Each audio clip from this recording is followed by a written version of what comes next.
Greetings, Durud, to everyone watching. Happy Nowruz, first Happy and Nowruz, foremost. Eid al-Shama Mubarak. Absolutely to you and your families. I always wish people three things. I mean, to me, their key is health, happiness, and satisfaction. Yeah. So, wish you all that in your life. And we have another special guest, very special guest. Another passionate Iranian woman, I think, another passionate Iranian woman, but definitely make no mistake, very unique in your own way. Of course, someone that came from Iran, immediately became a dentist to please your Iranian parents. Yes. Just got that out of the way. You have to become a doctor. Yeah. So did that. Or an engineer would be also fine. That's the joke me and Sassan made. He said it's doctor, Mohandis, or failure. You only have three options exactly. as a Iranian child. Yeah. So pick yours. I was failure. Apparently, I fell into that bracket, even though with my 3 degrees. But anyway, and then first you became a dentist, and then you have proved that you can play with the big boys in the world of biggest accountancy firms in the world, like PwC. And then you pivoted again in what you say, following your passion, turning your passion into a career, and what you do now, which is consultant businesses, getting the best out of people, not just as an individual, but as groups in organizations. Yeah, exactly. And that's just a quick introduction of you. And from speaking to you, I know that there's so much more to you, and there's so much more that people can learn from you. And you're just this bright light that I kind of, it's always shining from the short interactions we've had. So without further ado, I want to introduce Dr. SANAZ von Elsner. Von Elsner. It's von a bit, Elsner. yeah, it's a German SANAZ name, but Dr. SANAZ von Elsner. yeah. Welcome. Thank you for being here. First of all, thank you so much for being here. I know you're taking time out of your Friday to be here. I wanted to just throw back. I mean, the first question I have here on your LinkedIn, you have a section that says, "My path to my destination was not always easy or straightforward." So I guess, in a summary way, I want to know your path and kind of, in your eyes, the critical moments that defined where you are today. I think actually I lost the moments have been critical. Unfortunately, when you are brought up in Iran, you have a lot of them. But on the other side, I always look at the end of the tunnel, and I'm an optimistic person. I see the light at the end of the tunnel, and now I see the light because I like my life and how everything changed for the better and for the good. So I would say the critical moments were in my life, at least, the change of the regime, which was in 1979. I was 4 years old. My father is a politician activist, and there were a lot of uncertainties. And then we thought it's going to be better afterwards. And then it wasn't. And so that's one of them. And I vividly remember soldiers standing outside when I was 4 years old, outside our home. And there were people were forbidden to go out at night after darkness. And so there are a lot of vivid stuff on my mind. And then the next one was also the war, of course, in Iran, which I also have, unfortunately, very vivid memories. I worked through that stuff a long time ago now, and I'm happy to have done it because I think that was a moment when I realized, and I didn't have the word for it, that I'm really greatly resilient. And I also tell people, migrants and people living through the war and being from different countries and coming to a foreign world and have to be flexible and integrate themselves, that most of us are really resilient. We don't just know it. I just think it's a bit of an Iranian trait to me, isn't it? I think it is, especially just judging, having even in a professional environment, but also like knowing Iranians. I just feel like it's Iranian to come here to make it happen. mostly the more of the examples I can see is not the new generation, it's more of the older generation, because I think the Yeah. new generation kind of, but that's just my experience. But I also have to say it's not only the Iranian, because I know a lot of people, for example, from Afghanistan, Turkish court people, fleeing yeah. from the ISIS and Syria, and Yeah. people I think there's something about having the courage to leave your country because to the unknown, into the unknown. You really don't know what will happen next. Is it going to be certain? And there are a lot of uncertainties in your life. And then when you come to a foreign country like Germany or UK or Europe or US, whatever, you realize you have to be really flexible, because people don't understand your biography, people don't understand where you come from, and there are a lot of prejudice, let's be honest, around having a background and also looking in the front different than the others, being from a part of different part of the world and coming to Europe and looking completely different than the Europeans do. Yeah. And so, but I always thought that's the chance. I mean, of course, my father would always tell me, you have to be better than the others. You have to work through it, and you have to do your best. And they won't accept you in the way you are. I think parts of it's still true, but not all of it. I mean, because I learned the discipline, which was great, but sometimes I would be over-disciplined, like I have to prove them wrong, that I can be someone. And so I had always grades A, through the whole school, because I needed to show everyone I'm really good at it. I can do this. And I want to come back to that. yeah, and I was 14 when I learned the German language, and even when I wrote with a professor, unfortunately he's gone, and now because he died a few years ago, I loved him. He told me always, I cannot understand it, because he was a neurophysiologist, and he was, your brain is different. I was like, how so? Because he told me normally there is a part in your brain where it closes, and if you learn a new language after you are 14, then normally you never sound like a native. I mean, my English is not like a native. It's completely different. It's a mixture of whatever. But my German, if you hear me on a phone and you don't know my name, you will always think I'm a native.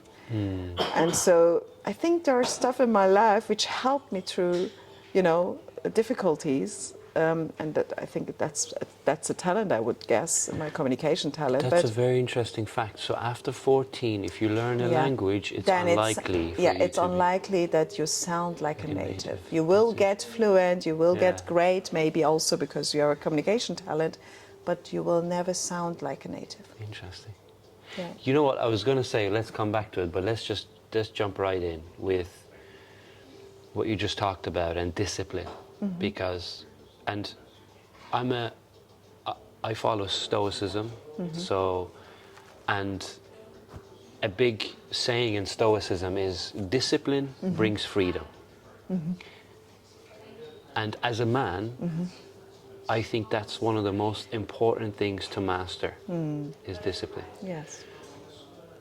It's interesting that you said, oh, you could be over-disciplined, because in my head, I can't find a fault in that. So, in your eyes, I want to know what you think the critical importance of discipline is, especially in modern day.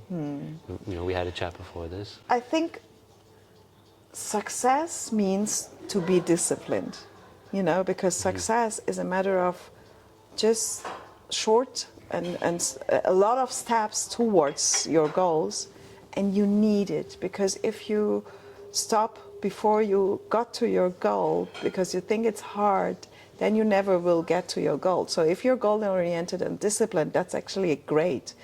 The problem with that is if you don't see, you are misusing your resources. You're giving it too much. You don't have healthy habits like having breaks and looking after your health, because you mentioned already, health is one of the really main important things in life. If you don't have house, we know it because we know also sick people, ill people in our surroundings.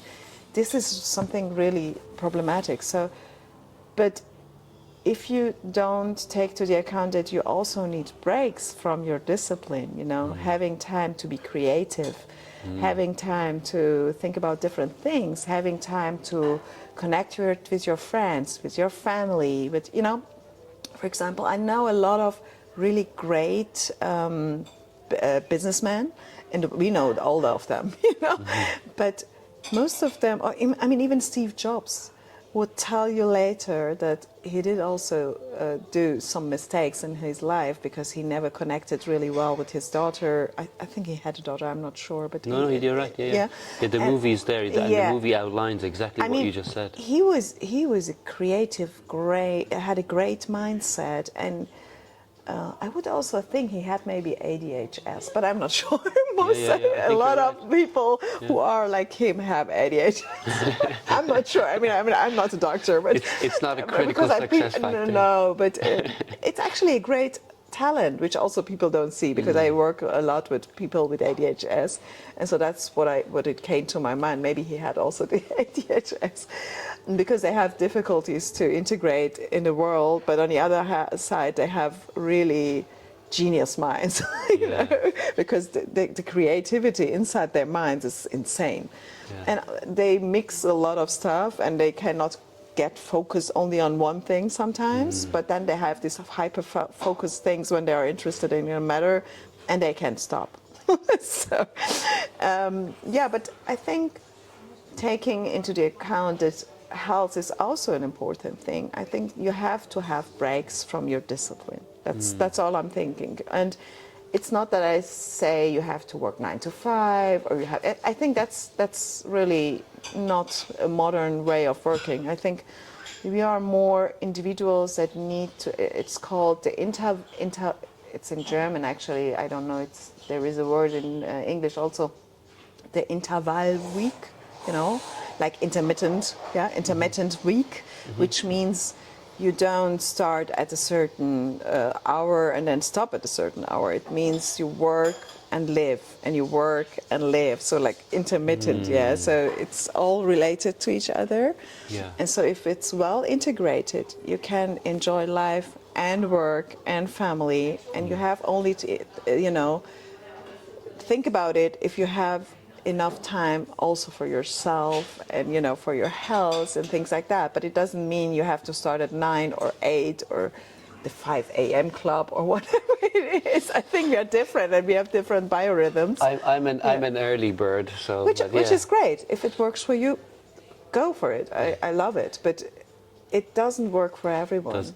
Because, for example, my husband is an owl. Yeah, he can have great creative ideas around 11 p.m.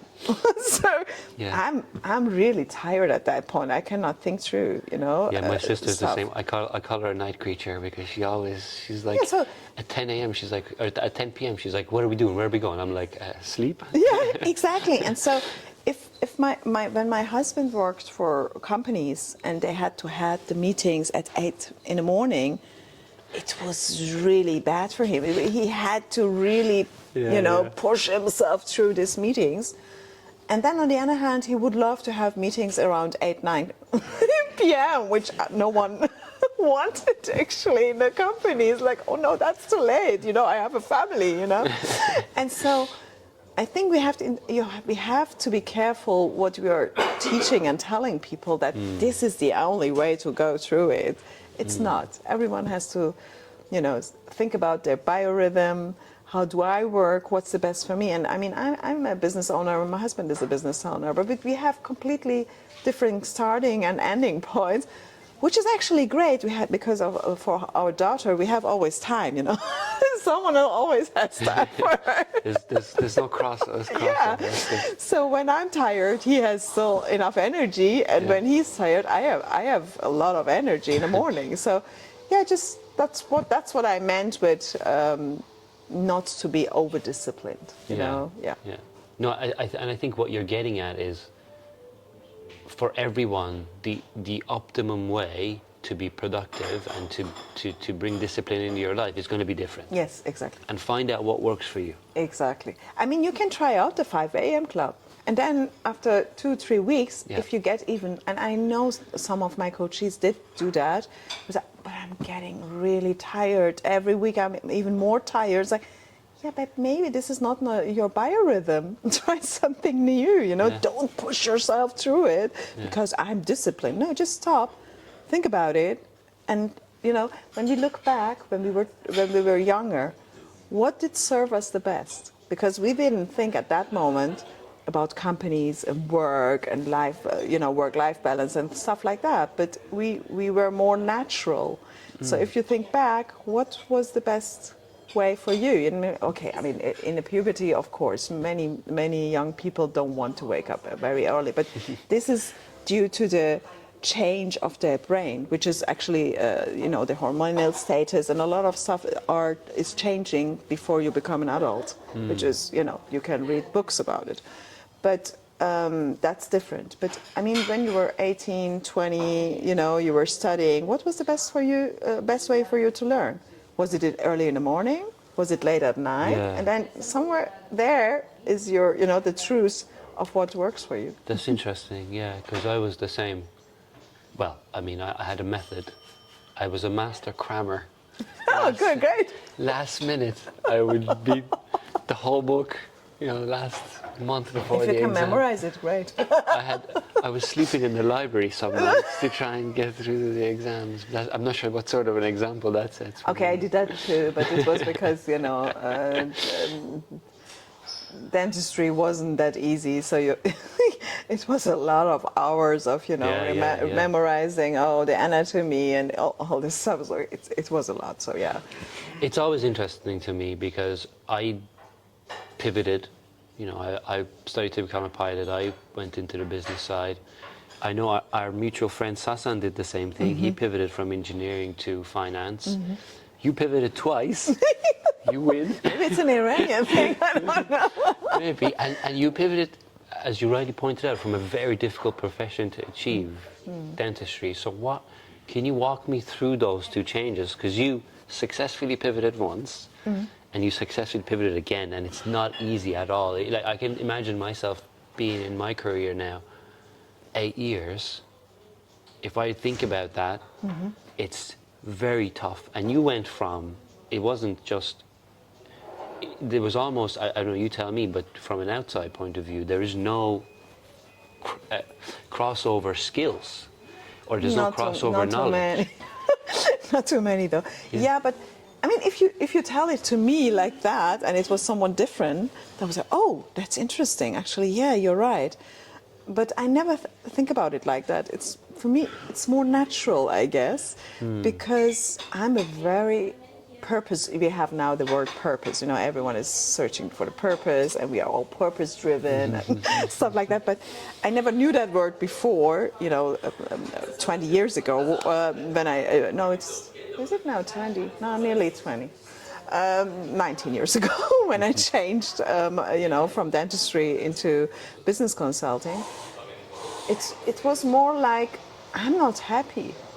And I'm a person, I need to be happy at my workplace. I need to feel what I'm doing, that's my purpose. And of course, being a dentist is nothing bad. There can be a purpose to treat people and, look after their tooth. But in my mind, it was like, yeah, but it's only tooth, It's only in my mind. I don't want to, put people under pressure like, oh, being a dentist is nothing. No, it's not. It's great. It's a great job. And of course, you can be still purpose-driven and do your job. But in my mind, it's like this is... This is not my calling. No, it's not. I didn't feel it, even though I had a lot of fun working, for example, with children, or angst patients. It's like, oh, I'm really afraid of a dentist. I had really some bad experiences, and then they came to me sometimes, okay. just by default, So it wasn't like planned or something. I wasn't a angst patient specialist or something, but I would say. One friend of mine told me, you have empathy beyond, visible.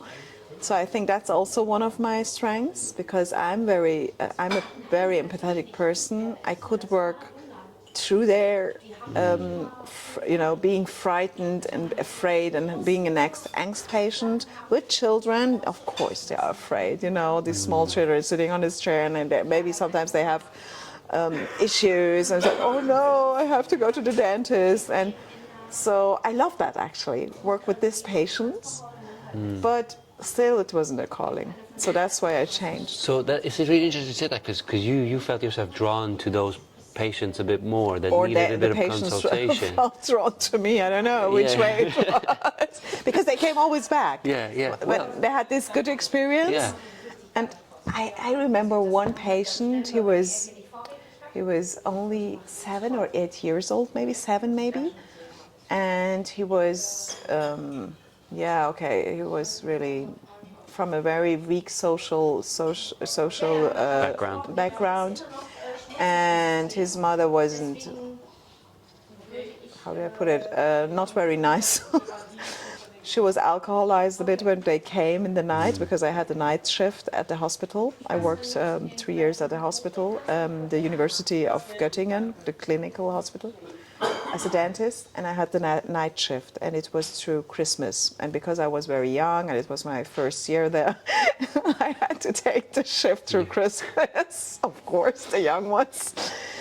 And so... Same as junior doctor. Yeah, so this 7-year-old would come with his mother around, I don't know, somewhere around midnight, because he had really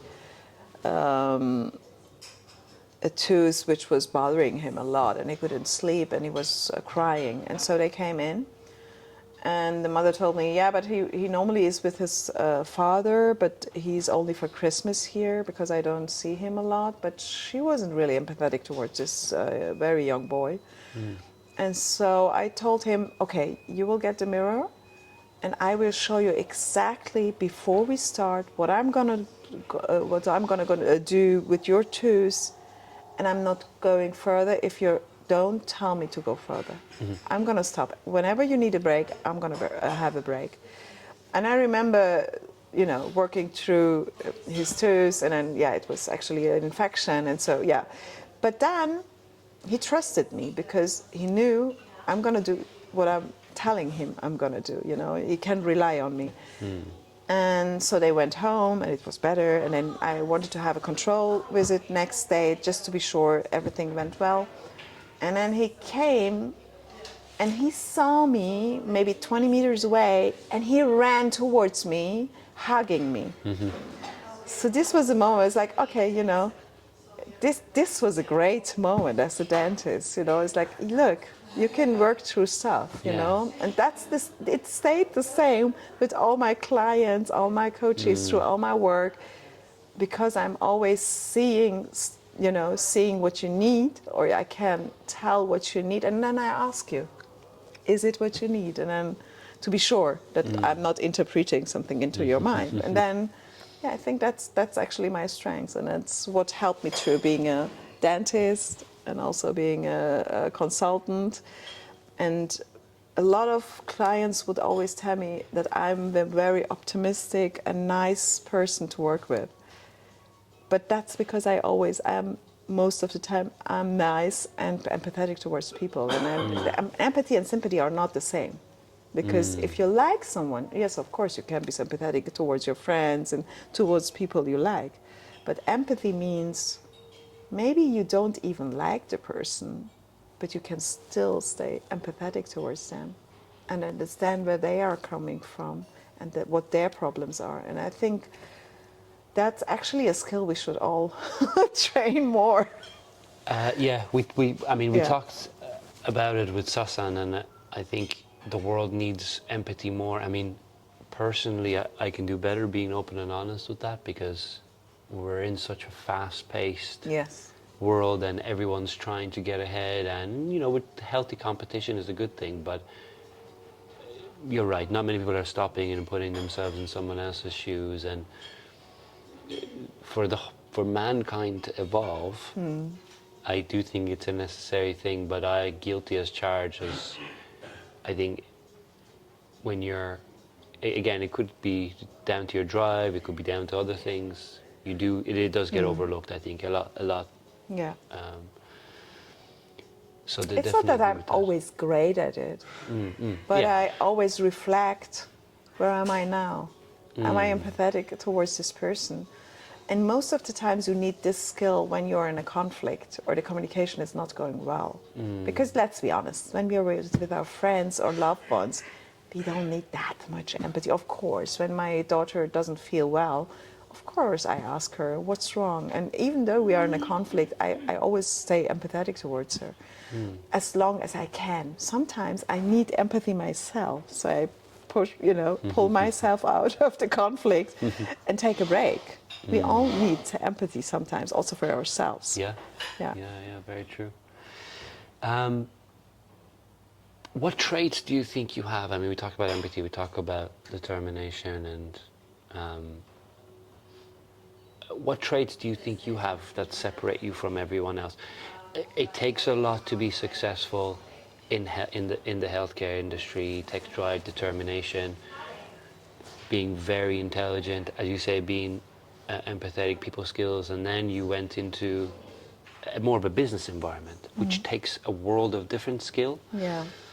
And now you have your own business. You're a consultant. You help people. You help people get the best out of themselves. Get the best. Companies get the best out of their teams.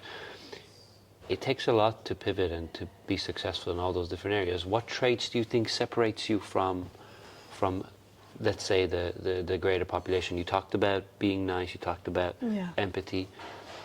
But I know it doesn't stop there. I think one of the, I'm not sure, I'm not the only one, but I'm very open-minded. I stay always open to opportunities. And whenever I think there is an opportunity, I grab it. It's like, okay, let's try this out. And I'm always flexible, because I read an article actually. I was like, oh, that's so true, about startups actually. Most of the startups, don't get to the stage where they can still be in the business after. I think most of them get out of the business around 1 to 3 years. And after that, there is also a significant down from 3 to 6 years. And what they found out, I don't know if it was Harvard Business, I can't remember actually the source, but what they could see is most of the businesses being successful still after 6 years was because these businesses were open enough to reflect and stay still determined to their cause, but maybe change something inside their business that worked much better than they thought at the beginning. To stay flexible towards the market, towards your, people who will buy, the Target audience. Exactly, sorry. Target audience, I'm not a native, so I can't see in English. But yes, their target audience. And, just doing your homework and change maybe your product and things you need to stay on the market. So staying really resilient and listen to the market. Exactly, because sometimes you start maybe with a great idea, but then you see, okay, your target audience doesn't need it maybe. I mean, there have been stories like, for example, eBay. There was a former eBay which didn't work, but the time wasn't great. So years later, it was a great idea. But 10 years before, it wasn't that great. So you need to reflect what's working, what's not working, and then change. I think I would say one of the best actually traits of my persona is being a change maker, bridge maker and change maker. Building the bridge towards the other side. No, this side is not working. I'm going to the other side. Oh, this is not working enough. I'm changing all the time. So I think that's actually, companies who are changing their products, their teams even, to stay in this infinite game, as Simon Sinek says, stay in the infinite game. But if you want to stay in this infinite game, you have to have an infinite mind. Yeah. Because the finite game is like, okay, you go on a football, to the football game, and then it's over. So you reach your goal, okay, bye. But that's not how business works. Yeah, sure. I mean, so you work with a lot of professionals. You work Yes. with a lot of people. You coach a lot of people, a lot of successful people. What's the biggest mistake you think people make in the professional world? You know, is there a theme that comes across where you can say, oh, okay, it's like something almost you look for at first to as a qualifier to say, okay, does this person do that? And you see a lot of people falling in the same pits because climbing the ladder is difficult in a corporate environment. Something that I've had to push to do, and of course there's always different dynamics. Is there something that comes into mind I think, for you? I mean, it's always different as it's very individual, but I would say one thing that comes to my mind is maybe people having blind spots, which is fine, we have all our blind spots, but first of all, not being open to feedback. Because, let's be honest, yeah, we can't see 360 degrees around us. Yeah. So if we all have our blind spots, me too. But that's why I go sometimes also to coaches and have supervisions, because I have also my blind spots. So if you're not open to feedback, I think that's one of the biggest faults. And if you're not reflected. Because, some people think, yeah, but I get feedback and I give feedback. Okay, but do you reflect on the feedback? I always tell people I'm like a whale when it comes to feedback, because if you see whales through the oceans, they just open their mouths and they get a lot of stuff inside. That's what I call the feedback. You get a lot of feedback. But they don't, and then they give it back to the ocean if they don't like it, or if it doesn't help them or serve them at some point. Yeah. That's what I do with feedback, which I can't use. And you don't need to take in every feedback, because sometimes you have to see, where does it come from? Who's the person giving you feedback? Why is he giving you this feedback? Is this something on his mind that he's not telling you? Yeah. What's his role in this feedback? So, if you have the context, then you can be like, okay, but let's think about it for a minute. He gave me the feedback, for example, maybe you're not a nice person. Okay, but where does it come from? So I ask the people, okay, so at what point did you think I'm not nice? And when did you get the impression I'm not a nice person? Okay, oh, that was it. Okay, but at that point, and then you can talk through it like in a dialogue, yeah?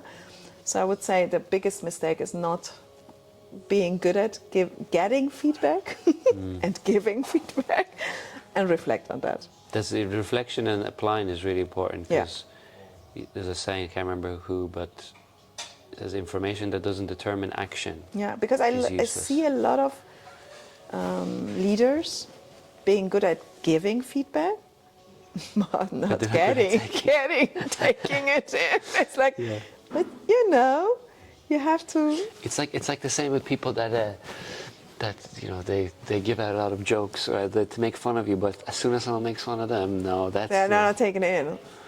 Yeah. No. Don't like this. Oh, that's not funny anymore. Why? Oh, you're not laughing anymore. Yeah, but I think the feedback thing, I would say it's the. I fully agree with you. I'm always the same. Doesn't matter who it is in the company. I always say, I'm not perfect. No one is. No one is. So you got to. People that don't. I never get it when people don't look for feedback. You're perfect. Why don't you just go home and call it a day? You don't need to be out here anymore. Perfection is for me like death. This is a bit maybe too much, but it's like you're done. What is it there to live for? You're already. But also, finished. It's an illusion. Yeah, it is. So interesting. Yeah, it's a Dunning-Kruger effect. If you think you're already perfect, like some politicians I don't want to mention, but yeah, it's the same. So what's one thing you love about your job, and one thing you don't like about your job?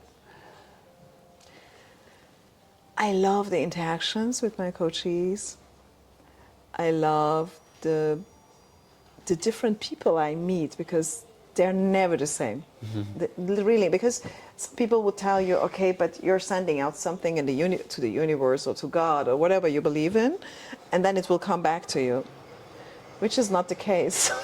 Because I have really, very different mindsets, very different backgrounds, very different businesses even.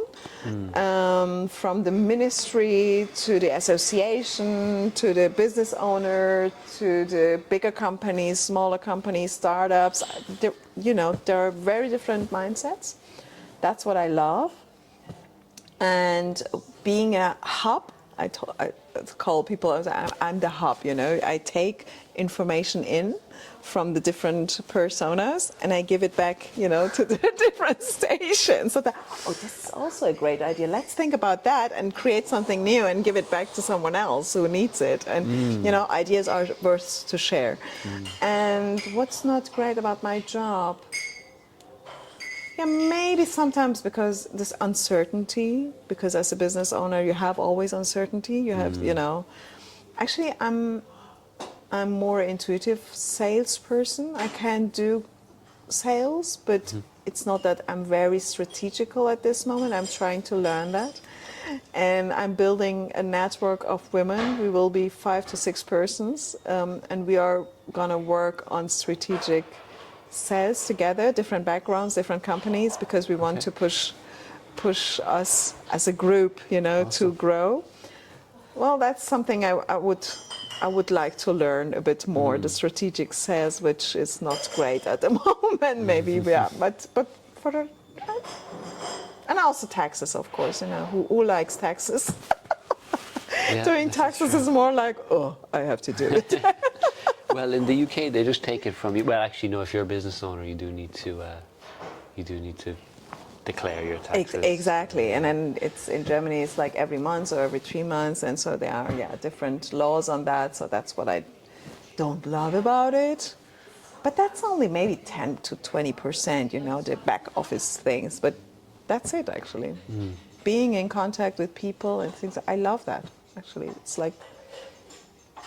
I could do it also without being paid, but I also like and love money because I need it for different stuff. So yeah, exactly. You don't need to tell people, oh, so because I'm helping people, I don't need any money. No, that's not true. You can pay my time because I invested a lot of time in my development, so you can pay for that. Yeah. I mean, the topic of money is always interesting to me because I hear people talking about, money's not everything, Of course, it's not everything, but it's also an important part of our lives. So it's to me, I think it's very important that people need to not think, oh, there's a gap between us and rich people and stuff like that. I think those things are put in your head by media. Us against the rich or this and that. Because money, you need to look at it. The way I look at it is, it's freedom. It is. It's freedom of your time. You need to have a good money mindset to be open. To be open to get to get. It's actually a reward, for doing what you think and being rewarded for that. So I think people need to do. I mean, I look at it in 2 ways. Where I see kind of a lack of people looking at it that way. I think you need to bring value to the market firstly, to be able to make good money. And then you need to look at money like a tool. Yes. Like as a tool that will give you freedom. And also you can't separate yourself. You need to look at how the system works because no one teaches you that. No. The effort needs to come from you. Yeah. You need to look at how the system works. And you need to make the best of it. Exactly. Instead of saying, "Oh, money is not everything," in reality, it is. It is not. It is not everything, but these kind of beliefs could put to your mind could change your interaction with money. Yes, exactly. Because rich people are like this and poor people are like that, and so. But then just prove just prove Test it. Test yourself. Is it really true? Why do I think that? Yeah, everything. Yeah. It's exactly the same way someone told me, next time you're hungry, think about, are you really hungry or are you just addicted? Exactly. It's the same, actually, yeah. You're getting fed the information. You're getting fed this system of 3 meals a week. Breakfast Exactly. wasn't a thing. No. Breakfast wasn't a thing until it was created by the breakfast companies. It's a known thing. So when you wake up and eat breakfast... Yeah, but what I also learned is break the fast. That's it. It doesn't mean it has to be at 8, you know. Exactly. Break your fast whenever you want. Yeah. If it serves your body, if Yeah. it serves your situation, if it serves your family situation, if it serves whatever, then break your fast whenever you want. Yeah. If you want to break your fast, then do it at 6 p.m. If you want to break your fast at 8 in the morning, fine, then do it. Yeah. But you don't need cornflakes every morning, you know. Yeah, I mean, that's a whole different conversation. But I think people need to kind of, you know, personally, I found this out for myself recently, is a lot of the beliefs, a lot of the thinking, the automatic thinking, a lot of the things we put in our body, we need to think about whether that's the system, that's the environment, that's the modern society, and it's just what's instilled in us, or that's actually what our bodies need. Like we talked, what you mentioned, that our bodies are the same as they were thousands of years ago. They want the same things, but the world around us has drastically changed.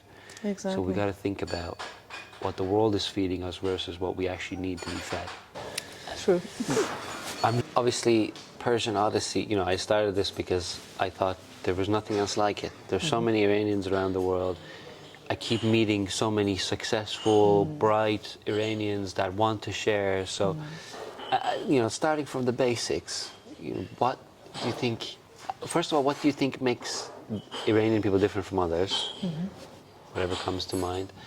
And then I want to know, what's the most Iranian thing that you do, that you notice, or if that makes sense. I always like to start there. Firstly, what do you think sets Iranians apart from other cultures? What stands out to you? Tarof. Oh my God, there's no words. Is there any language out of the 4 languages you speak? No, I mean I forgot to say, actually. Some few other countries, like Moroccans a bit, and some Orientals do a bit the same stuff. But I guess no one is as good as the Iranians. As good at it, is that a good thing? The Iranians are perfect in Tarof. Like, please, not after you. No, please, after. No, after you. Please, you should visit us and come to. And in their minds, like, oh, please, never come to dinners. Yeah. Oh, it's so nice. Please come again. So, hopefully, they will never come back again. So it's like we have this ambivalent.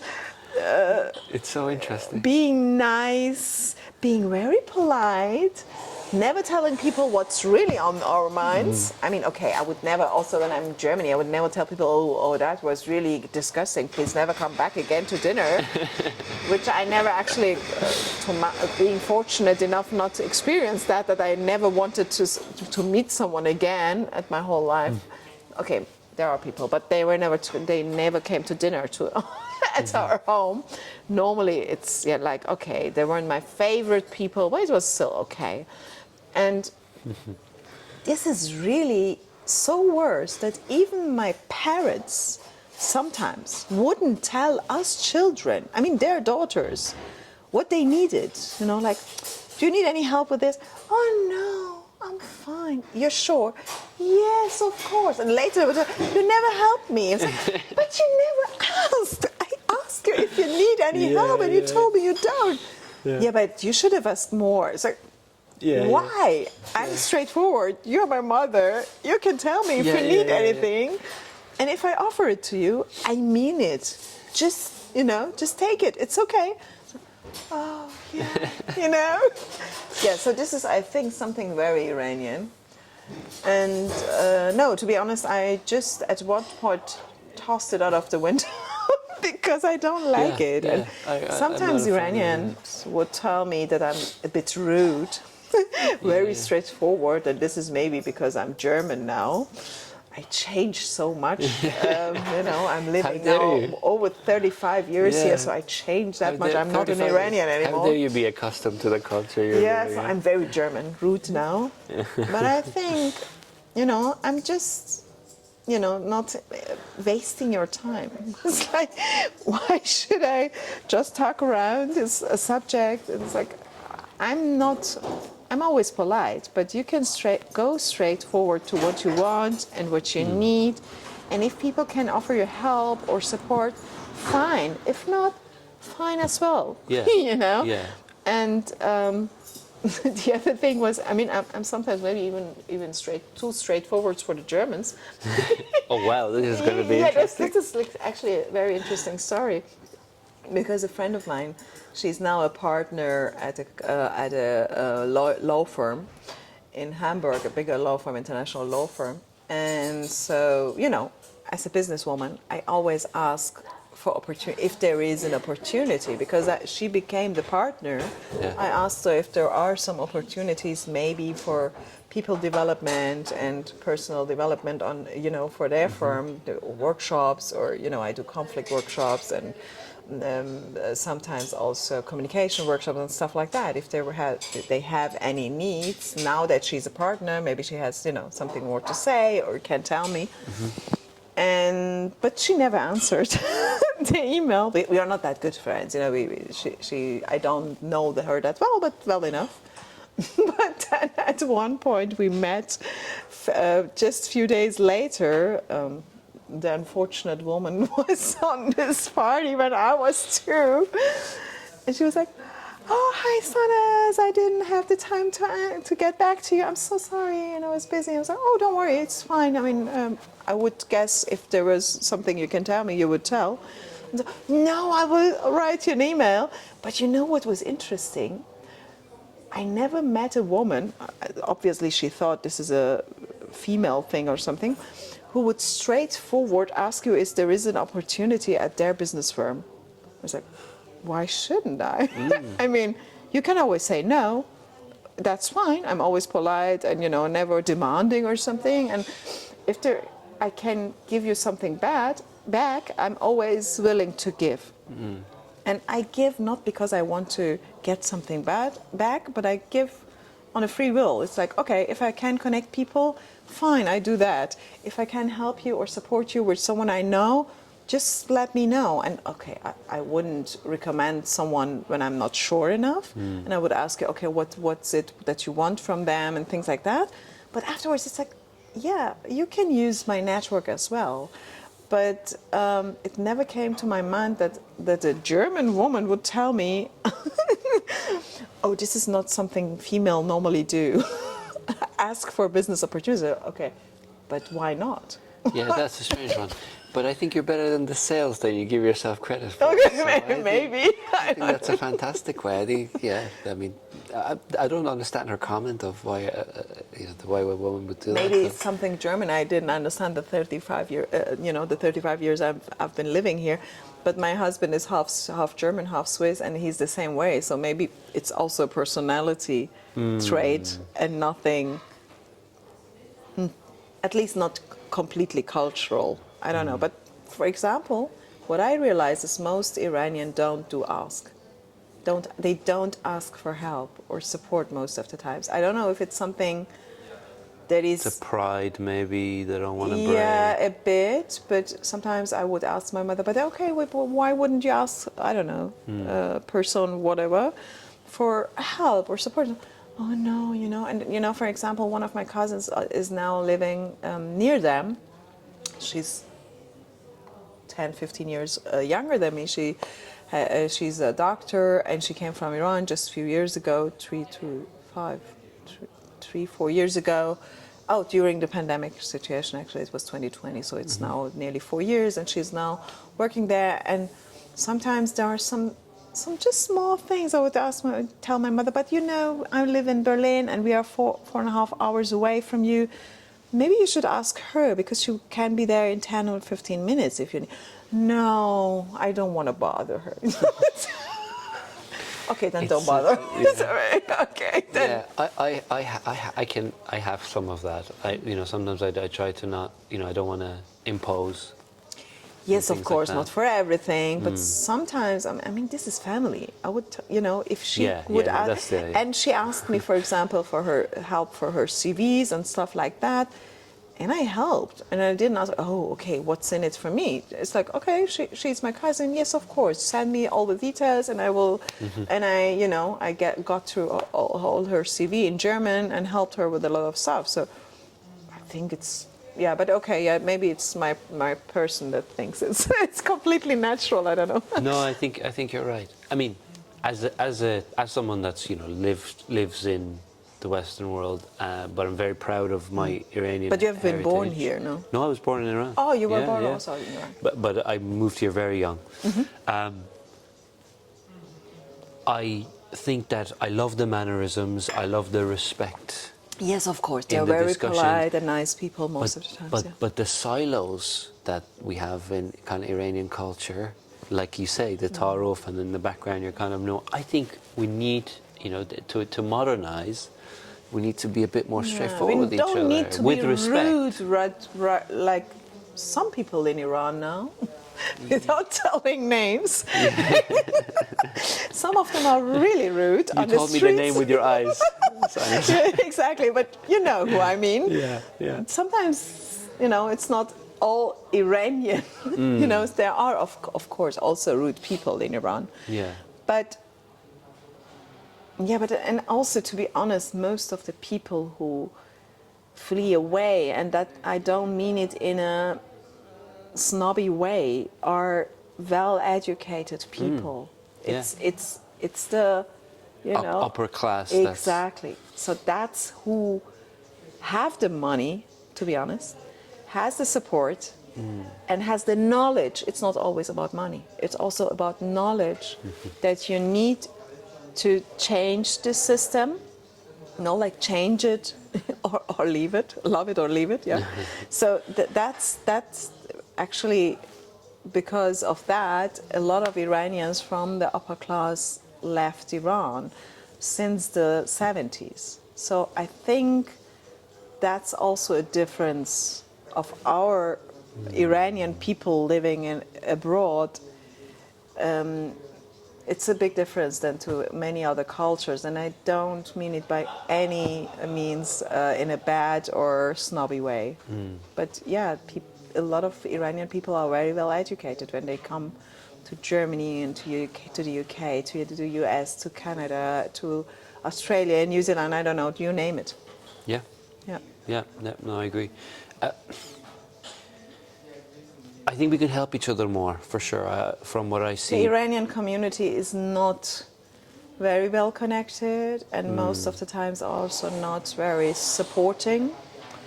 There has been, okay, now I'm telling the story anyways. I'm not telling you where it was and who it was and things like that, but it was actually a brunch organized by a party, by the political party here in Germany, where political activists from Iran were invited, mostly women, because of this movement, Jinjian Azadi and Zendegi Azadi. And I went there, and one of my friends were also invited and was there. She's a journalist, and she told me they had a conflict at this brunch in front of this political party. Yeah, that's not. And that's also confusing for me, and also very Iranian, unfortunately, sometimes, that we separate ourselves too much from each other, and like, oh, you are Tudei, but I'm a Shah supporter. You are whatever, I'm this. And so we are not united. And I think that's also a big problem, a very big problem, that the change is not happening, because we are not very well united. Yeah. Not only in Iran, but outside. also abroad, unfortunately. The same examples in the UK, unfortunately, during the protests. I mean, we might disagree on this, but I'm not a firm believer in protests. I don't think the protests does as much for the change in regime as people think that it does. Yeah, a lot of young people would die without, Exactly. And I think it needs to be a change from from the inside actually, but it's, as we see it, it's Yeah. not happening yet. But the exact same things. People were going out to protest, and then they were fighting each other in the streets and Exactly. stuff. And Even it's here just in Germany, this savages. big demonstration, people were fighting on the big demonstration, which is like, you are here. It doesn't matter. You're Kurdish, you're Baluch, you're Luristan, you're from Isfahan, whatever, or what religion. I mean, we had times in Iran where Judaism and Islam and Christianity would live really, the prosperous times in Iran would live as neighbors, not in the same area, but still as neighbors, and everyone would leave the other ones, and like, okay, we'll live now, everyone is here. There are even, I don't know if you ever read the book Medicus. It's about, I don't know, I think it's an English book, but I don't know. So it's about an Englishman or an Irishman going to Isfahan, Right. and meeting Abu Ali Sina, Ibn Sina, and learning medicine, real medicine. So the book is called Medicus, which is a great book actually. I don't know if it's. I have to look it up if it's also. I think the writer was actually a native English. I don't know. I guess so. Noah Gore? I don't know. I forgot the name. I'm sorry. But in this book, he described this prosperous time where Jews and Christians and Muslims would live together in the same city and leaving each other, everyone with his own traditions. But I mean, actually, I was like, oh, if there was a great world, that would be my world. Every religion, every person. It doesn't matter where you come from. It doesn't matter how you look like. If you are, and these are my rules, if you are open towards other systems, if you are for democracy, if you are for freedom of speech, freedom of mind, as long as you don't put your mind and put your rules on other persons, which doesn't apply for them. If we live in this world, it would be a great world. So there would be no dictatorship, no other things, Yeah. But that's where our needs come in and our sometimes not well chosen strategies. Greed. And then so it changes. Yeah. I mean, that is the history and the foundation of us as people. Yes. The first people in the world, first evidence of humans that wrote human rights. Yeah. And the tablet is still there. Like you have physical evidence I know. of our history being this. And yes, Zarathustra was actually a wise, great man. I mean, he had, what was the religion about? He had only 3 rules. Yeah. Yeah. Good thoughts, good deeds, good acts. So it's so simple. Yeah, it is. So it's like, okay, and that's it. And then, okay, the fire was holy, and then there were some traditions around Nowruz and things like that.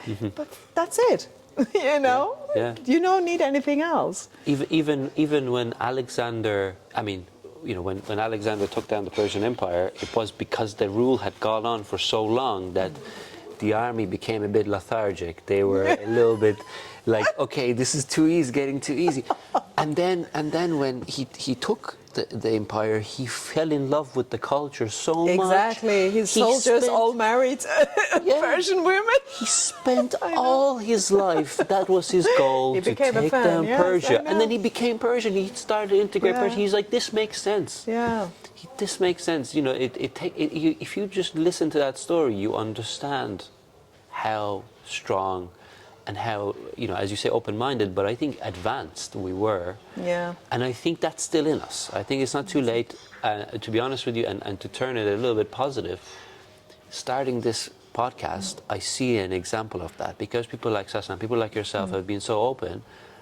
I had nothing to share. I didn't come to say, okay, let's exchange something, I said, this is my purpose. Would you like to do it? And I have to say, I see that because it's been so, so openly.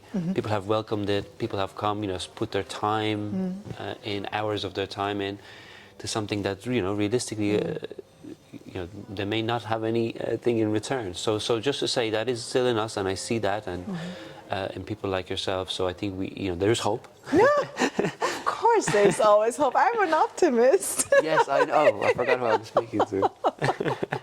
There is always hope. Yeah, absolutely. As long as we have our children, and I see a lot of stuff that my child is doing different and so good, and also at schools. I mean, we have a great school. I'm not going to tell the name, but we have a great international school here in Berlin, and they are doing great jobs. And I think if people just follow the values of this school, we will be also fine. They have these rules like, is it positive? Is it respectful? And and then it's only 3 or 4 rules. And if you apply it to things you do, is it positive? Is it respectful?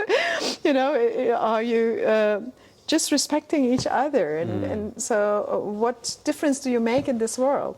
So you don't need a lot of stuff. Yeah. Just some few values. That's enough. Yeah, exactly, and the values are very important. I think your core values. You talked about what you need at a core level, and I think your values are important if you're to move forward as a society. And I think again, the people we talked about, the people we hinted at, I think they miss those core values. Yes. Looking at the current state of Persia, Iran, what's happening there at the moment, I just want, if you think about 5-10 years from now, let's say 5 years and then 10 years, where would you like to see the country going? Where would you like to see things being? And how do you think we can get there? Starting with me, yourself, people watching this, how can we start to get to that point? Well, I wish I knew what to do, but I think what we need is that the freedom of speech and freedom of mind. And what we also need is not to mix religious purposes with the governmental purposes, because there are 2 different things. And I think we can now observe democracies in the world where it works very well, because they separated the religion from the government and their goals. And for example, here in Germany, you can, of course, if you wanted to go to the mosque, you're free to go, be Muslim. If you want to go to the synagogue, you're free to go. I mean, okay, we have, unfortunately, again, these problems coming up after the 7th of October in Israel and at the Gaza. And I don't want to talk about that. It's going too deep. But and also, I don't want to, tell people what to do or what not to do. I'm not very involved, and I'm not an expert. But what we see is it's not working if you mix the religion goals with the state goals. So it doesn't go well. And I mean, they have different purposes, right? Exactly. Yeah. And so the mixture of that will always be a problem. And I would love for our country to get there, that everyone can be religious or not. Women decide to wear the hijab or not, and be free with their will and live as they think is their best lives to live. If we could get there, I would love that. To complement that, you look at where Islam originated from. Saudi Arabia, UAE, and they are separating the 2. They're separating the 2 because they see it's not working well with the modern world, and also the core values of a state and the core values of a religion, which is completely different. I mean, an imam cannot be, in my opinion at least, the leader, except he can be if he separates himself from the religious cause. I mean, I don't know. I hope I don't get any hate on it, but yeah, I think the separation is the only way we could get away from the system we are now in. So that was actually the core problem when it started, because it was all mixed up. And so the whole laws were changed from being, democratic laws into Islamic laws. Some of them are maybe great, but it depends on what you're looking. And so it's never going well. So I think that's why the Western world decided at one point, let's separate church from government. And I think we have to do that in Iran as well, if you want to go further and leave people alone to live in freedom. Yeah, I agree. I mean, I'd like to ask about what Iranian food you like. What's your favorite Iranian food? Of course, because that's a bit controversial. Kebab. I was expecting a more complex answer from you, Sam. Kelle pache? No. Oh no. No one likes kelle pache. Leave me alone. Am I like the only person that likes kelle pache? I'm sorry, but I have bad memories Really? around that in Iran. Okay. I'm maybe a bit sensitive, but looking at this whole things inside the soup.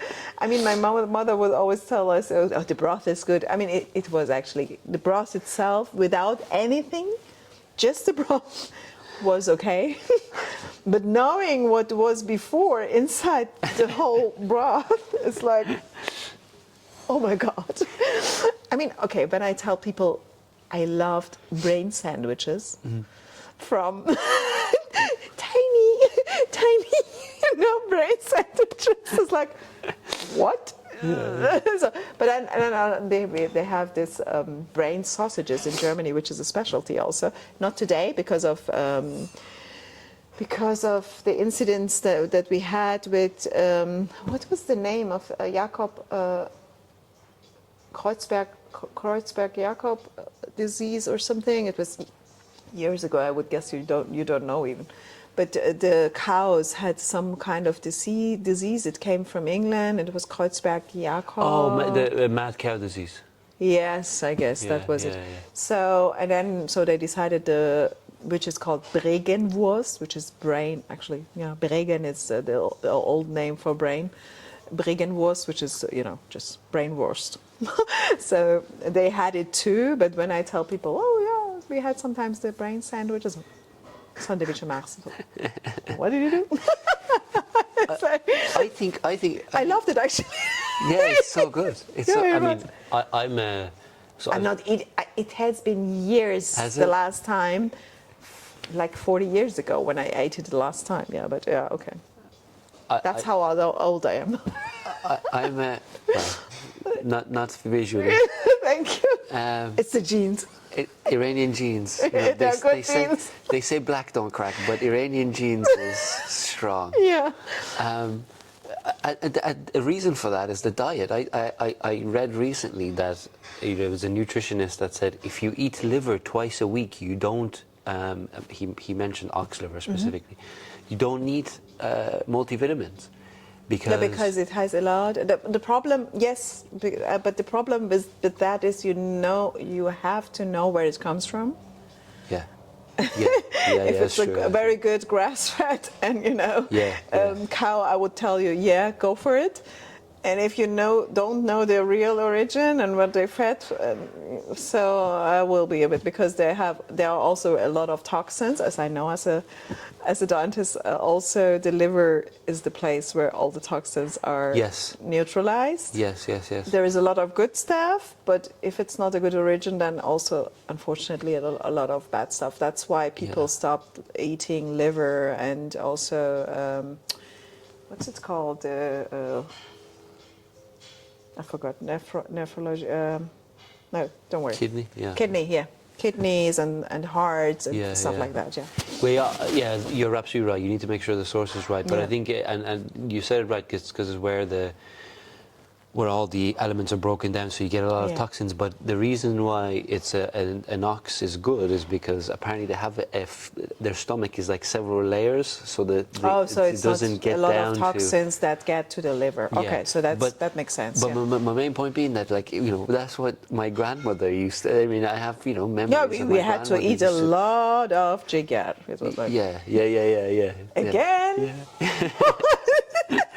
Yeah. Jigar to go, I don't know, whatever. We ate it all Whatever the time. grandmother made. Once a week at least. Oh, no, not again. And as children, you don't really love the taste No, of no. liver. It's like, it's strange. Even though there is a lot of onions and, and tomatoes and Yeah, paprika. It's I've started to like. I don't know. I'm an omnivore. we ate also. I didn't like that too because it looked weird, but it was kind of a. I don't know how to name it, but it was a mixture of, so the cow tongue, you know, the whole tongue, being put in a pot, and then afterwards my mother would cook it. I don't know how many hours, and then slice it like looks a bit like steaks, and then put a lot of tomatoes and paprika and zabon outside. Yeah, that was another thing I didn't like a lot. But yeah, but maybe it's fat as well. I don't know. That's what I'm It saying. looked I think strange, but nutrition yeah. is when nutrition was I strong. need to know, you know, where that it's coming from. Yes, and some things don't look good to me, and so yeah, I don't know. I'm a meat eater. But on the so other it hand, sounds I'm good also to me. eating calamari, and so yeah, okay. So I don't know. It's weird. But the inner stuff, I'm not that. Yeah, I've started a omnivore diet, which is basically just non-processed meat. So I'm like eating different types of meat and then researching kind of what nutrition it has, and I'm actually seeing all the, you know, all the organs has all the Yes, it is. nutrition, Actually, like yeah, zinc it's and actually iron. eating organs is really great, but Yeah. But I know it's not for everyone. because of environmental things also, we cut a lot of our meat down. So we are only meeting once or twice a week, almost once a week, sometimes every 2 weeks. My husband and I meet, but we eat most of the time non-processed food as far as it goes. You know, bread is one of the, you know, bread is processed food. Yeah. So, and if you tell me, okay, yeah, garbanzo beans in a glass are also processed, yes, of course, they are a bit processed, but they are as natural as it gets. So we'll eat a lot of lentils and garbanzo beans and yeah, so stuff like that for protein, you know, when we are not eating meat and things like that. But we are eating mostly non-processed food as far as we can, and Yeah, I'm the same. I think nearly no sugar. Yeah. Only our child is allowed, because I don't want to put her in a position that when she goes to a party or a birthday party, she, you know, stuffs things inside. Oh, this is chocolate. Whoa, let's eat chocolate. Oh, this is sugar. Great. So she's allowed to have ice creams, but she knows already what to start with, and having, you know, it's always a treat. And after a meal, and so I think if you start Good at a young practice. age, you can learn how to, and I see it a lot of times. She's very well regulated with food most of the times. I'm not putting too much pressure though. She's young. She's only, you know, nearly 10, but yeah, she knows a lot of stuff about food. I'm a, you know, we call it in Germany Laie, which is not, you know, lion experts, which is you're not an expert, but you're on a hobby basic. You are so well informed that you know a lot of stuff. So that's me. Around Are you food. the strict parent, or are you the I'm not. parent that she comes to? No, she comes always to me when she has problems or Okay. she wants to talk about something. But on food, I'm the more strict one. Yeah. I would be the same. Yeah. I would be the My same. husband is not strict around food, but then he's strict around many other different things where I'm really, most of the times, relaxed and say, okay, let's talk about it. And she knows always she can trust me. And then the other day we had a bit of a conflict around something. It wasn't that important, and I don't want to go into stuff, but she told me, yeah, at first I knew we will have a conflict, and I apologized also. Okay, maybe I was a bit rude, but then I tried to explain why I was a bit rude, because I didn't like what she told me, and so I tried to explain, and she told me, yeah, Mom, you know what? I knew we will have a conflict on this, but I wanted to be honest because I trust you. I thought, Oh, oh, that's the all you can ask for. That's the best. best. Yeah. And then and I apologized really. I was like, oh, I'm so sorry. Maybe I could have put it in a different way and be more calm about it. Sorry, I wasn't. And I was also, after it was 4 p.m., so after a long work day and things like that, then you are myself also not always well regulated emotionally. And I told her, and it was all fine. And, children are so big, they have so big hearts, and they normally are really grateful when you mention you were wrong, then they are forgiving you just in a second. Yeah, that's actually the great thing about children. We could learn about that. To That's be more true. That forgiving. before the world corrupts you, wrong with things the wrong way. Exactly. But yeah. So obviously, we talked about your massive exposure to big companies and people trying to make themselves better. We also talked about a lot of young Iranians coming here trying to become better, and we know they're well capable, very smart people. And it's difficult to integrate yourself into a new company, new norms, new culture. If someone's trying to get into a company or is in a company, young Iranian, fresh from, let's say, Iran, what are your main advice for them? We talked about being open to feedback. We talked about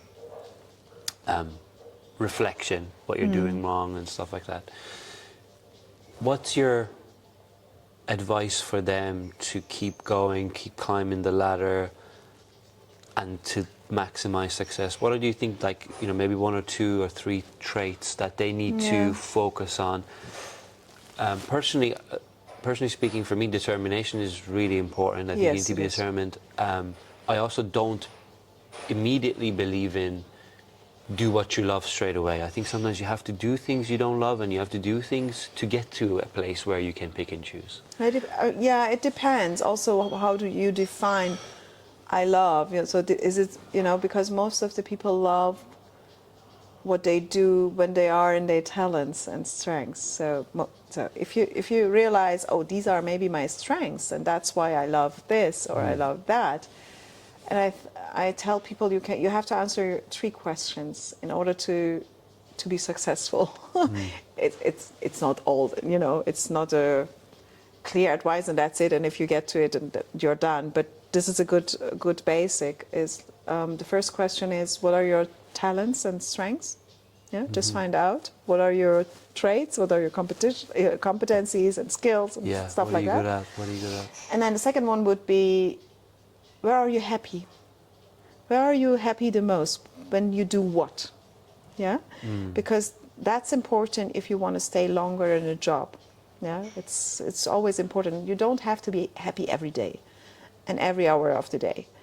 But you have to find your own confidence where you put yourself in a position where you tell people maybe, okay, I don't love everything about my job, but most of the times I feel fulfilled. Okay? And the third question is, love that. What's your value you're putting out there, not only for the company, but also in the world? What's the value, what's your value added? Where That's do fantastic. you add any value to the, I don't know, to your company, to your business, to your network, whatever.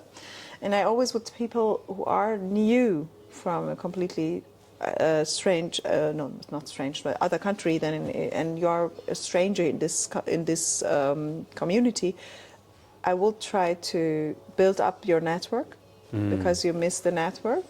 Yeah. You're completely new, you don't know anyone, and this is not your country, and I don't mean it in the same way my father did, but you're still new, and you need a good network, good working network, yeah? Network is net worth. And the second thing you need is well elaborated communication skills and conflict management skills. Amazing. So that was 5. To recap, know your core competencies, know what you're really good at. Network is net worth. I'm going to keep that one with me. You need to have very good communication. That's so important. You need to have good communication skills and good conflict management skills. And then I missed one. I think it was the second one. What was the second one again? Remind me.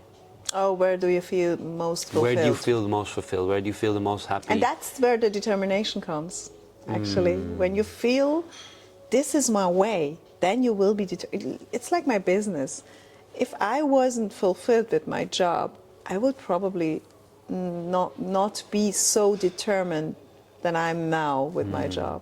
I'm much more determined at being in my own company, build up my own business, than I was as a dentist, than I was as a consultant, and than I was as a lobbyist. Yeah. That's fantastic. That advice is not just for people that are starting out or people that are in coming from, immigrating, but it's for anyone. Anyone that you just test yourself, make sure you're doing those things. The only thing I would add to that is have short-term and long-term goals. Of course, you need that too. Because that gives you perspective. And as you rightly highlighted earlier, you have all these smaller steps. Yes. You need to have I have my vision, yes. I have my vision board. Yeah. My vision, and it vision didn't boards, change the last 10 years. Yeah. It's fantastic. I love that. Have vision boards. When someone told me about the vision board, that was revolutionary for me personally. Yeah, it is. I work a lot with leaders having building up their own visions, and people say, yeah, but I don't want to build up my own company. But it doesn't matter. You need to have your vision of yourself in 5 to 10 years. Where do you want to be in 5 to 10 years? Who do you want to be? What's your vision of yourself? Yeah, but it's not only business oriented. Yes, of course, it's not only business oriented. I had also a vision of my family and where I want to live and what I want to do and how I'm giving, for example, as a mentor in some organizations doing well, NGOs and stuff like that. This is all I'm living. Mostly my vision, actually. So amazing. What else can most you of the times. Yeah, amazing. And that's what I'm never going to change my business now. I don't know at this point, but it seems like it. Yeah, and I had a boss that told me, and I always think about it, and it's okay to be delusional sometimes. Of course, that's the trait young people have, and I love that actually. Yeah. And yes, this is great, but at one point you have to also check the reality. Oh, absolutely. Yeah, regularly. It's like the people going on a voice for the 10th time and then singing again and again and again. But then at some point I have also, I'm feeling pity for them. It's like, oh, poor guy is again here and he doesn't get any, coaches turning back and. So maybe it's not for you. You need to have every now and then a reality check. But of course, you need also your visions and goals, of course. Start that. I know you like quotes, so I'm going to read you some quotes from famous Iranian poets. And I just want you to describe them the way you feel. Okay.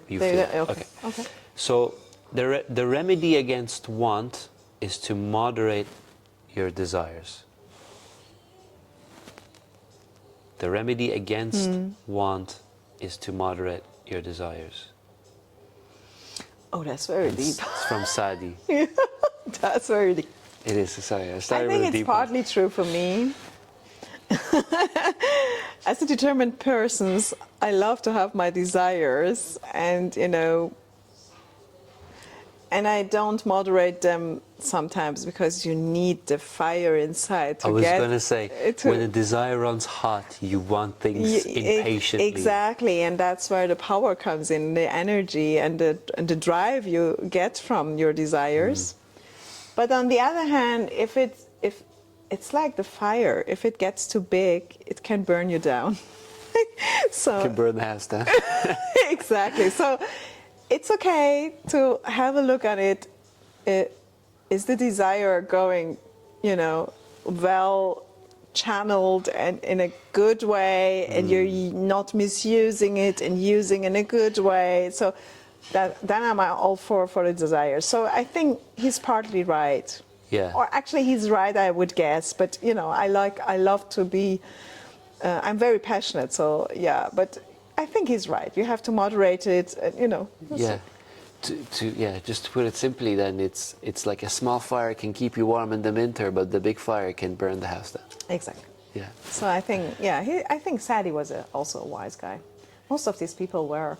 Yes, absolutely. Well, I mean, you know, like I say, Stoicism and Marcus Aurelius. Of course. I mean, that was his diary, and I read it, and I'm like, oh my God, that could not be more relevant to I know, the Marcus 21st century. Aurelius. So it's Yeah, amazing. I know. There are a lot of quotes I love. So another one by, this one's by Rumi. The lion is most handsome when looking for food. Oh, because he's hungry, and if he seems to be appealing to other people. That's not always the case in the business world, at least, because if you're too hungry, people get the impression that you're too needy. Maybe not too needy. There is a difference between being needy and really having hunger, you know, as a founder, but being a founder myself. But I don't know what to think about it. I love the lion, of course, from Iran. Yeah, lions. But yeah, and then if you see my logo, brand logo, there is also a lion as a brand logo. So I love yeah, there is a. If you look it up von Elsner Coaching, you will see on my website. It's going to be up on the screen now. You will see the lioness, and yeah. The lioness. Lioness, there you go. No, this is a lion. So, yeah, put it that way. I love the lion big head, and so a lioness, you couldn't put it really great. So yeah, but it feels like it's the lioness. It's a lioness. So I'm not sure. Yeah, it could be. I don't know. I'm not sure about that. I don't know. I have to think about it. Yeah, I mean, if I may say my side of it, that appeals to me so much. Yeah. Because, I mean, if I take that from a literal sense, when I eat food, I'm lethargic. I'm like, you know, when I'm fat, you know, again, you I've mean read you're a lot for completely fasting. awake because you're really on point because you know where to get to. Okay, but okay. Yeah. Then I'm on board. Yeah. Then I'm on board. Yeah. Do you know, you know? Actually, being in a very often in a fasted state, because I fast a lot, sometimes even 72 hours. Fantastic. Yeah. And only sometimes I need a bit of coffee, black coffee only, but every now and then. But sometimes I go completely without anything except for water. And then I also stop it at one point if I see, okay, no, this is not working today, this is not a good day. And, you know, I'm very self-oriented, self-regulated person, so Listen I know exactly. I always know when it's enough. Yeah. So being often in a fasted state, I can now relate to that because my mind is really sharp. Yeah, I know. Okay.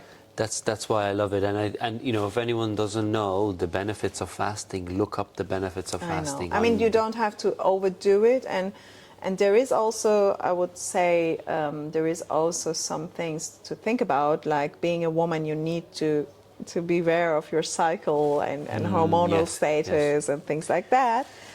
But except for that, fasting had actually a lot of good stuff, and people were always fasting.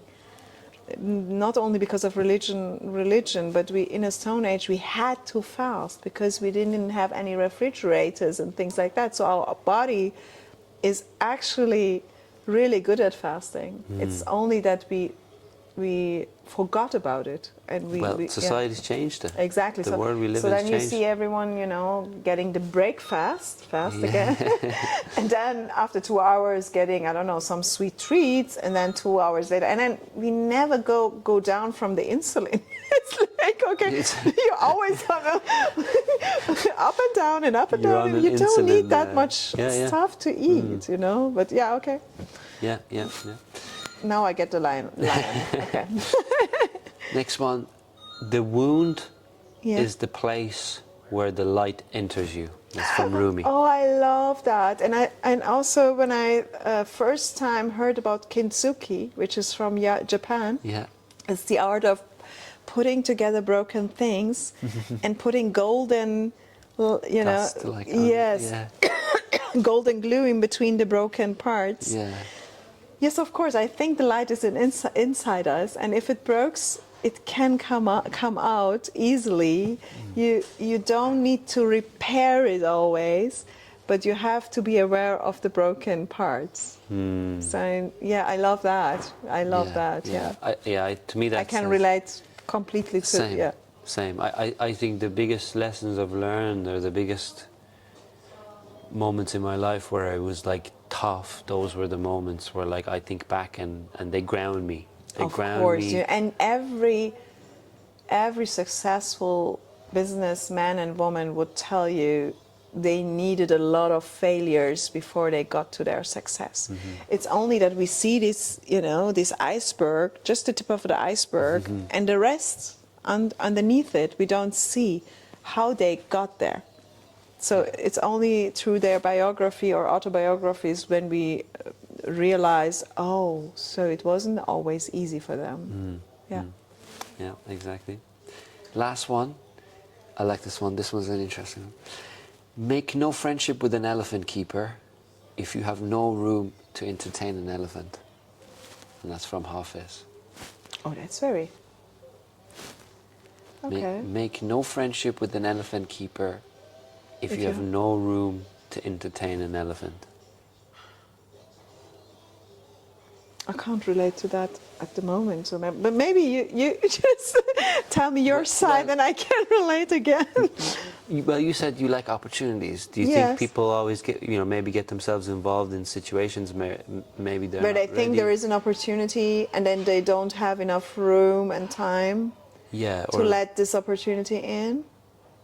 Or to me, what that says is a little bit is, as well as that is, people get into situations out of lust. People get into relationships, or they make unreasonable purchases or things that are too big, that doesn't suit their lifestyle or doesn't suit their situation, mentally, financially, physically. And I think you should always kind of, you know, start small and look at where you are and then take one step at a time. So that's the two meanings it has to me. I'm not sure what Hafiz meant by it. I can relate to that at some points. What's the difference between needs and wants? Yeah. Yes. So in that case, I can relate, because needs and wants, some people, you know, mix it up. Not, you know, if you wish for something, it doesn't mean, you know, what you wish for is not what you need. Yeah. So, in that case, I can completely relate to that, because sometimes also, being a mother, of course, my daughter sometimes asks me, you know, to buy her things or whatever, and then I always ask. It's not that I'm always saying no or something. It's like, okay, but what is it for? You know, what will it do with you? You will get happy. Why? And then she will tell me, yeah, but I could play. But okay, but you have the same also at home. What would be different this time? So, I mean, okay, she, poor child, she has a coach as a mother, but trust me, I have a sister that's I'm not going to say how old she is, but she's much older than your daughter, and I had the exact same conversation with her yesterday. Okay. Because she wanted to buy this new perfume. I said, look, your desire runs so hot for this perfume as much as it did when you had the other ones, the other 17 on your dresser. Exactly. So what's different now? You know? And this is just going to become another bottle on your dresser. Exactly. And I hear also the same when friends or mostly friends tell me, women friends tell me, oh, my wardrobe is my asset or whatever. So, oh, okay. So when you're in need, could you sell your wardrobe, and would it pay your rent, and would it pay the rest of whatever you need? I was like, oh no, I didn't mean it that way. So then it's not an asset. Yeah. I mean, of course you can collect. There are collectibles like Yeah. Louis Vuitton bags or whatever. Yes, of course Like Birkin you can be a bags. collector if you have enough money. Yeah, of course. Now, some of them would even get more expensive after a time. Yeah, like the Birkin. Yeah, exactly, because there are not many of them, and it's But Yeah. except for that, most of the items we buy will get old. Like laptops and iPhones and other phones, and a lot of stuff will just get old, and so it's not a shiny new toy anymore. So why are we spending that much on wants and not thinking what's the need behind it? Yeah. Because, and that's only one idea about it, the marketing and sales of a they're lot so of good. companies They're are so so good. They're priming us Yeah. to buy things Yeah. we don't need, but we want, because they're putting us in a place where we think, oh, I need the new iPhone. In our head, we create Exactly. a need for it. Yeah, so I it do that all feels the time, like a need, I'm not gonna lie. but it's not a real need. Yeah. So, but I'm not so much controlled about it. But I think the last 10 years I learned a lot. What is a need and what is a want and what's the difference? And do I need it now? And sometimes when still I think I need it, then I will sleep a few days over it and see if in a week it's still great and I need it. And sometimes the things are gone. It's like, okay, that's maybe for the best. Yeah. Oh, you're kind of hoping it would go. I'm the same. No, that wasn't the hope. But sometimes I am on some second life. Platforms for women mostly. And then you see something, oh, okay, that's nice. Actually, this bag, okay, that's nice. And it's second hand, so it's not the same price like the first one. Yeah. It's not a collector's item. And then sometimes you get an email from the platform, and then there is a broken heart emoji. The thing is gone. It's like, okay, thanks goodness. Yeah, so tears I of didn't relief. need it anyways, okay? And it's gone. It was on my, just on the list. On the wish list. Yeah, on a wish list. Yeah. But that's it. It was a want. It wasn't a need. It was a wish list. Okay, and so when after a while I still think, okay, I could spend it, then I do. We need to spend also on stuff we don't really need, but to have a good balance on it. I think that's the key for successful money mindset. Yeah, I agree. Going back to you a little bit, Sanaz, when we spoke first, you told me about your love for the German language. Where does that come from? I mean, I love all languages, but for me, languages are always the German tell you it is das Fenster zur Kultur der Welt. It's like the window to the culture, where you can see through. And so I don't know exactly when it was when I became really fluent in German. I would say like 1 or 1.5 years. And I had a really great teacher.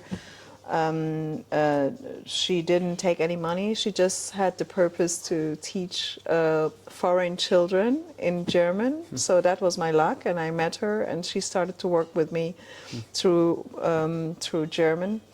And so she gave me a lot of books. First I started with Gebrüder Grimm Märchen, which is Schneewittchen and Dornröschen and all these German, the fairy tales.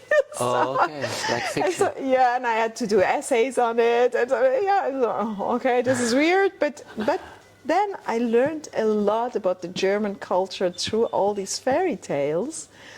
And so I read a lot of books. I love reading. And I would say at one point I started also with Goethe and, bigger books, Goethe. And Nietzsche is still sometimes really... Oh, yeah, it's tough. I mean, even if it's,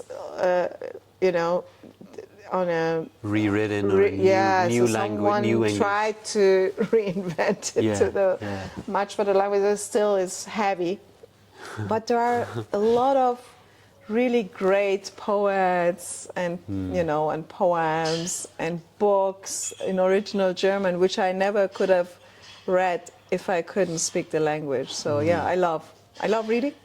And I loved it also in Iran. And so I was able to read some of the books I read already in Iran, to reread them in their original language. And so, yeah, that's actually great. So yeah. you were reading.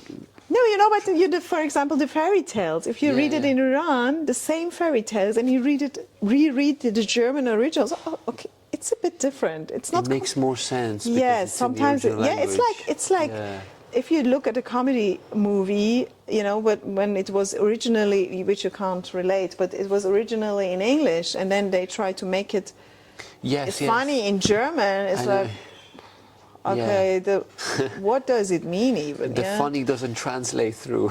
Yeah, and they try, of course, to adapt it, and they do a good job, but still, it changes the whole meaning of the movie sometimes. So that's why I normally try to see the original movies, only the languages I speak of course. But yeah, it's different.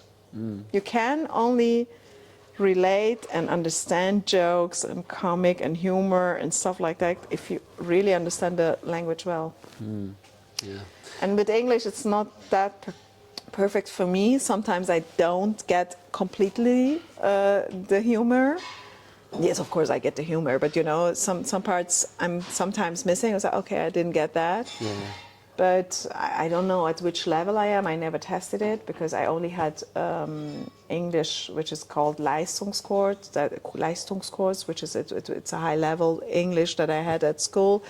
I started at the 7th grade when I come from Iran, because in Iran the English language at school is nothing. I had it 1 year, I didn't learn anything at all. And then I came to Germany, and they're actually really good at it. And I had also luck, because from the 11th grade to 13th grade I had the high level English, which was 6 hours a week. And so it was my main subject, English. And I had a teacher who had studied at Oxford. Oh, okay. So we had really a great teacher, and so I learned my language only at school and through movies, and so I never had really English teachers or lessons or something, so it's all self-learned. But yeah, sometimes I would guess I don't get all the jokes and all the details. Yeah, but it doesn't matter. I understand a lot. So I look at Trevor Noah only of course, in English. And I get most of the jokes, but not all of them. Or all the comedy, late night shows, which I also love. Which ones do you watch?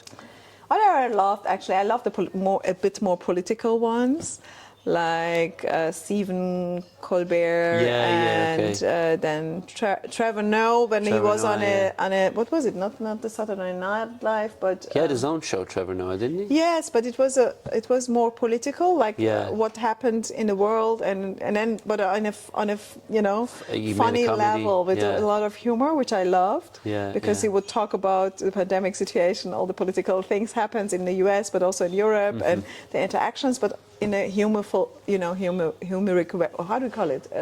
Humoristic way. So. In comedy sense, we live in such a fantastic world. I mean, we talked about TikTok and the negative effects of it, and I talked about it on the first episode.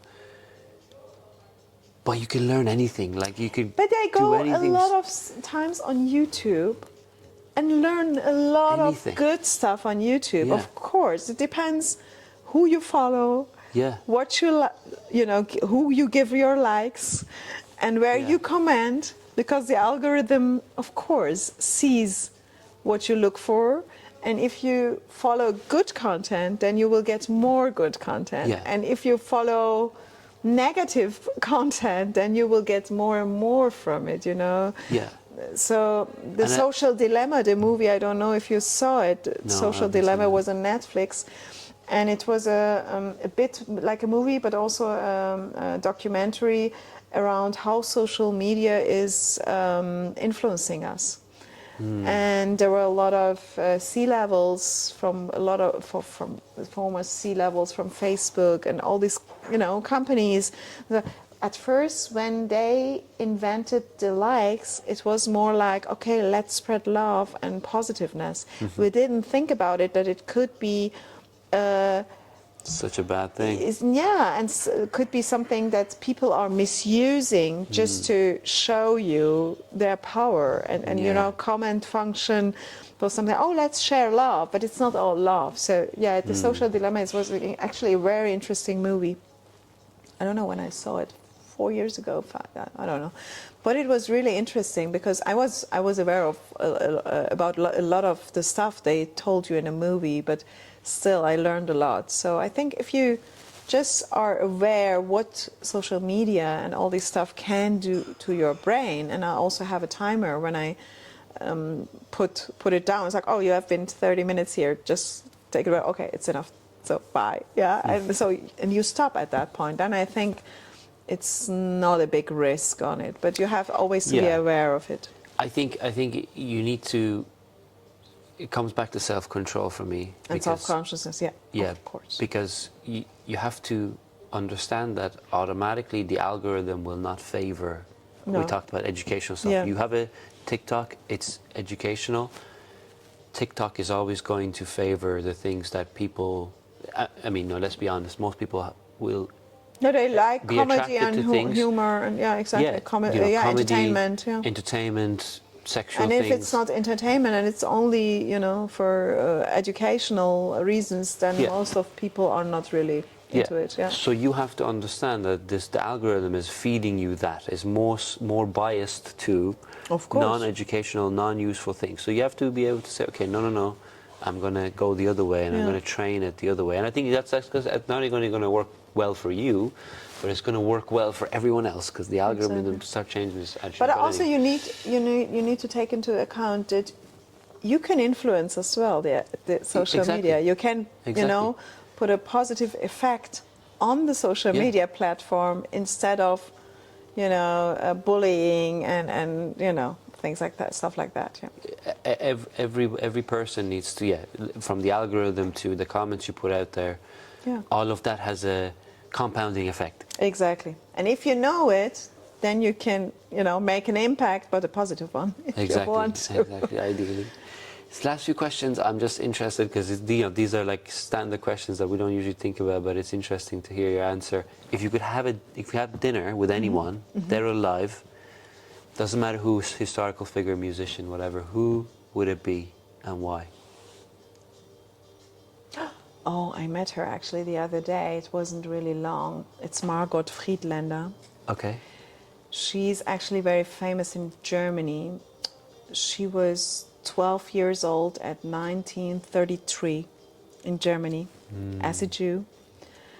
And she's one of the survivors. Now 103 years old nearly, this woman. She has a cause. She has a purpose. She wants to talk about love, peace, freedom, and what we need in this world. She lost her entire family in the concentration camps, went to New York, came back again to re-educate all the Germans. She's going to schools, she's visiting people, she's going to every possible event she can. On her I don't know how to call it, rollator, we call it. It's a rollator in English. And she's amazing. She took a picture. I had to take my daughter to this event. It was the Talisman, called the Talisman, which someone had got a prize for her human works. And Margot Friedländer got it 5 years ago, also the same Talisman. And Dunja Hayali is a journalist, and she's also against discrimination and daily racism and stuff like that. And she works at one of ZDF, which is a big television, how do you call it, a channel on a TV. It's a second channel on the TV, the biggest ones. And I love this woman. She was standing there, and then my daughter told her, is it okay to take a picture with her? And she was like, of course, darling. What's your name? And my daughter told her a name. I was like, oh, that's great that you're on such an event. You're the future of this country. And that was so moving. So I would like to have just a dinner only with this woman to know more about her. Not the things everyone knows, but just to know her personally. So yeah, she's one of my role models, really. That's really great and big to be in this situation, to have gone through all of this, and she was hiding a long time until they caught her and then put her 1 year or 2 years in the concentration camps also. So this is really hardship, like we cannot even imagine. I mean, of course, we have our own hardships, everyone has, but this is completely different. And then still telling people we need love in this world, we need peace, that's really big. That's an amazing answer to me, because from my perspective, I'm just calling things as I see. A lot of people, a lot of older people, when they reach that age, they have lived a life that they're not very happy with. And what that does as a result is it makes them retract from the world, and makes them defensive, makes them a little bit salty about life. And to be on the opposite side of that, I think, is refreshing. I think it's even after going through difficulty. For me, she is a person completely purpose-driven. She knew what. I think that's also why she's still living, and she's so sharp, you know.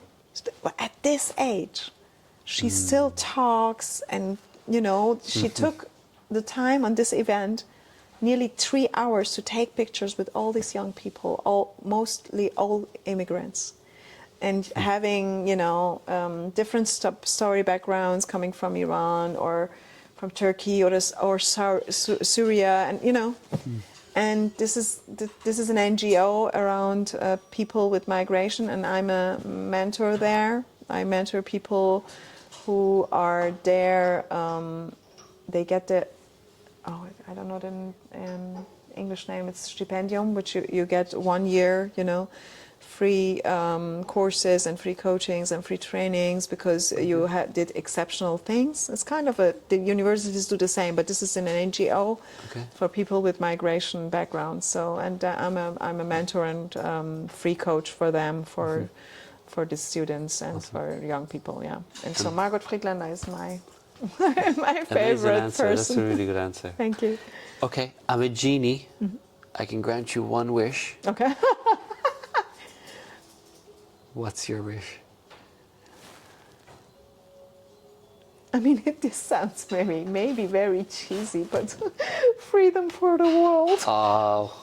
I'm sorry, but I'm really happy the way I live, and I mean, I fought for it a long time to be at this state that I'm really happy with my life, with my husband, with my child, with my living situation. And of course, you can always have more. Yes, I'm inviting it to have more, a lot of stuff that, but I don't need it really. And so, yeah, peace in Iran would be one wish. And peace for the world, of course. Yeah. I know it sounds cheesy, but except that I don't have any bigger wish. You've got some media training. This is not that big of an audience, I think. No, but you know, if every Miss Universe or whatever, you are, peace for the world, and it's like, okay, and this is so, yes, please. But this is really on my heart. It's like I wish for the people to understand each other, be more empathetic towards each other, and also accept the dissents. Accept dissents, you know, just go into the discussion, and if you don't find any consensus, it's fine. Leave it at that, you know, and leave people alone. But if we could more just live with dissents in this world, I think we will be all fine. What's your deepest fear? What's your biggest fear? That we divide ourselves more and more for each other and separate us. That's exactly the way the world is going. I know, so I see it, because that? we have so many extremists on so many different levels. And it seems like this is the time of extremists, unfortunately. And this is my fear, that we become more and more separated as human beings. And the other day, one influencer on LinkedIn who I know is a German one, he's not that big, but still big enough. He has 10,000 followers on LinkedIn, more than me. And he had a picture of blood bags Yeah, and then he was telling people, could you see the difference? So every blood is the same. And I don't mean there are no differentiations. I'm not colorblind, because being colorblind is actually a racism trait. I'm not colorblind. I see the differences. I see you're a bit different. I see black people. I see people of color. I see Indians. I see them. But I can accept people being different. And so we are all made from the same. If we listen to Rumi, we are all made from the same, you know, from the same universe, from the same God, or whatever you believe in. So if we leave it at that, I think we will be fine. If it was only that simple, I I do know, agree with you. I know do it's agree with not, you, but I people hope make things always for the complicated. best. Yeah, absolutely.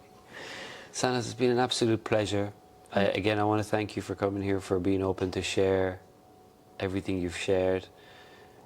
Very lucky to have met you, I think, through Sasan. Thank you. I think Sasan is just, I mean, He seems to be a very. I never met him. Oh, Unfortunately, he's on the other, yeah. on the other side of the world. Yes, yeah. For me at the moment. Yeah. And it's not that I've never been to the other side, the U.S. at least. To Canada, I've never been, but to the U.S. I've been a lot of times actually. But because my father has also a lot of relatives in California, in Yes. Tehrangeles.